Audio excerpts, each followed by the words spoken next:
Tidbits from TNT, Monday morning, the 2nd of December 2024. Listen to the full version on the official dinarreport.com website and become our supporter on Patreon. TNT. Tishwash, it does not remain just attractive. Iraq wants to invest its money in projects abroad. Revealed a member parliament Iraqi MP Ibtisam al-Hilali announced today, Monday, Iraqi plans to activate foreign investments, meaning that Iraq by investing his surplus money in projects abroad. Al-Hilali said in an interview with Sumeria News, thanks to the good diplomatic relations that the government of Mohammed Shia al-Sudani has established with neighboring countries in the world. Economic relations have also improved, noting that there are large internal and external investments. She explained that domestic investments serve the country by improving the environmental situation and infrastructure, indicating that foreign investments have a financial and economic return for Iraq. She stressed that, "We had a meeting with the French embassy to activate foreign investments, indicating that Iraq is a capable country. Physically he can invest his money in foreign investments to benefit the public, Iraq and neighboring countries." Questions have often been raised about why the investment Iraq's money is invested in various sectors, including external sports sectors as well as technology. Similar to other countries, which could lead to a diverse financial return with the lack of non-oil revenues in Iraq compared to oil revenues. Tishwash. Iraqi government, internal and external debts within safe limits. The Prime Minister's advisor for financial affairs, Mazhar Mohammad Saleh, confirmed on Monday that Iraqi debts constitute only 35% of the gross domestic product. Saleh told Shafaq news agency, "All of the outstanding internal and external debts still do not exceed 35% of our country's GDP, which means that they are within the safe limits of global economic stability standards." He added, "We should not be too concerned about the issue of the internal public debt and its increase to more than 70 trillion dinars, which is within the standard limits for stability according to the European Union standards that allow the sovereign debt to reach 60% of the gross domestic product."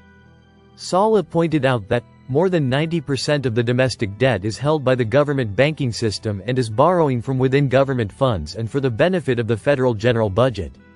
He added, "This indicates that the market is not concerned at all with domestic sovereign debts, as domestic debt represents operations within the government's balance sheet, so to speak, and does not pose any sovereign financial risks at all.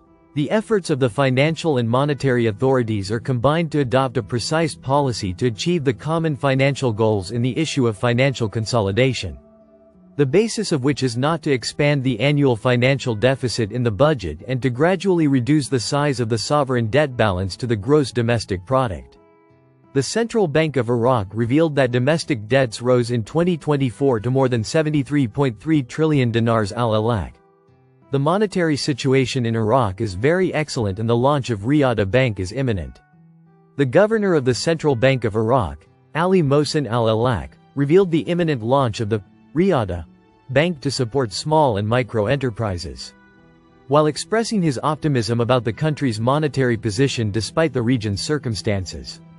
Al-Iraq said in an interview with the official newspaper, followed by Al-Iqtisad News, on the sidelines of his participation in the activities of the Arab Sustainable Development Week, 5th edition, held in Cairo recently, that Riyadh Bank will be contributed by Iraqi banks and supported by the central bank itself in order to diversify the production base, reduce unemployment levels, and provide basic pillars for sustainable development with the support of specialized international organizations.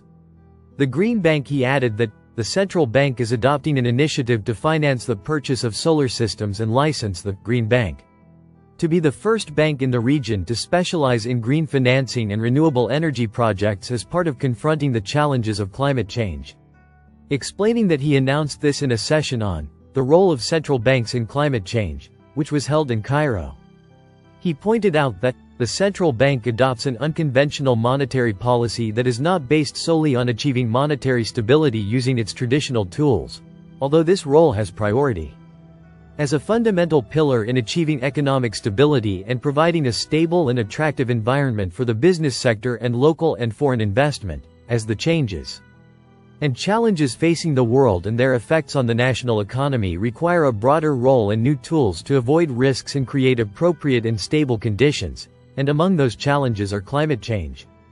He explained that the Central Bank of Iraq agrees with the view that climate change has direct effects on the economy, as natural disasters, drought and famine cause a decline in economic growth rates, displacement, unemployment and poverty, which calls for central banks to play a role in confronting the resulting risks.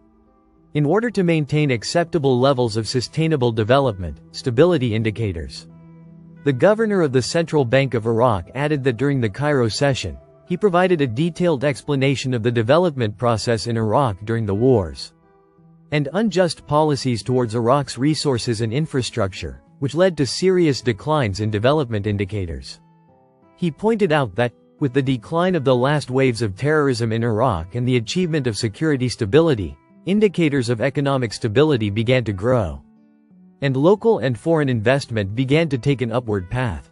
The Central Bank of Iraq achieved several basic factors in general stability by combating and controlling inflation, maintaining high foreign reserves, as well as through its initiatives to stimulate economic sectors and provide a safe environment and freedom of movement for investments. Al-Ilaq explained that the experiences of countries have proven the pivotal role of small and medium enterprises, and therefore the central bank pays great attention to this issue, pointing to the roles required and expected from central banks in the face of climate change challenges, including ensuring financial stability by assessing the risks associated with climate change that require monitoring and developing tools to measure them, and conducting climate tolerance tests that simulate the impact of climate events on the economy and the financial sector, and encouraging green financing by including environmental, social and governance standards in lending and investment policies, explaining that the Central Bank of Iraq is implementing these standards in the banking sector with the support of the UNDP, as well as encouraging banks to finance environmentally friendly projects, noting that monetary policies can be amended to take into account the long-term impact of climate, such as including climate-linked securities in open market operations. Regarding his participation in the Sustainable Development Conference in Cairo, Al-Ilaq said, "It is an annual event held by the League of Arab States in cooperation with international and local partners. The title of the current edition was Sustainable Solutions for a Better Future."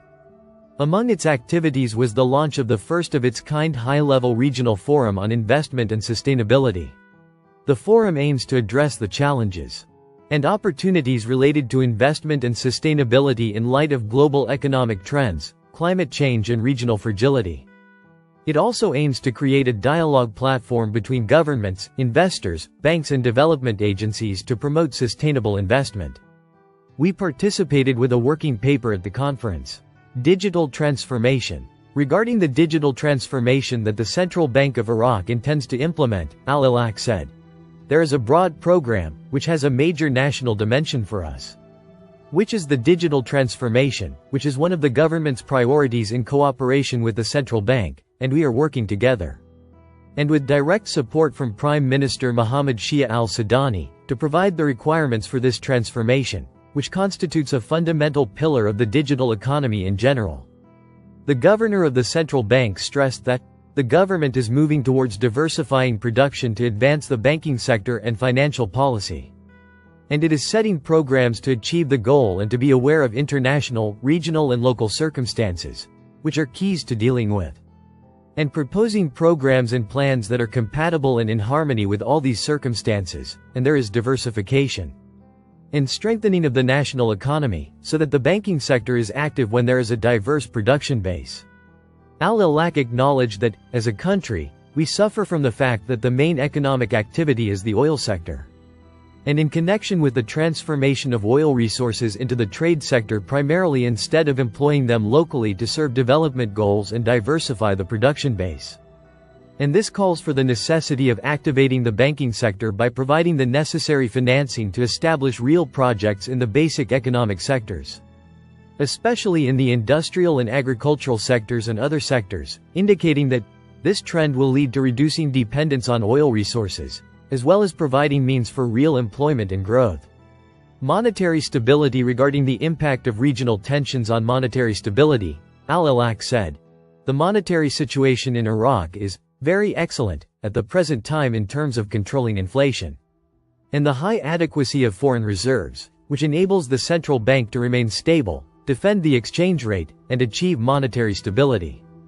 Despite the circumstances surrounding the country and the region, indicating that the reserve covers our needs, and this is what distinguishes the Central Bank of Iraq compared to other central banks in the region.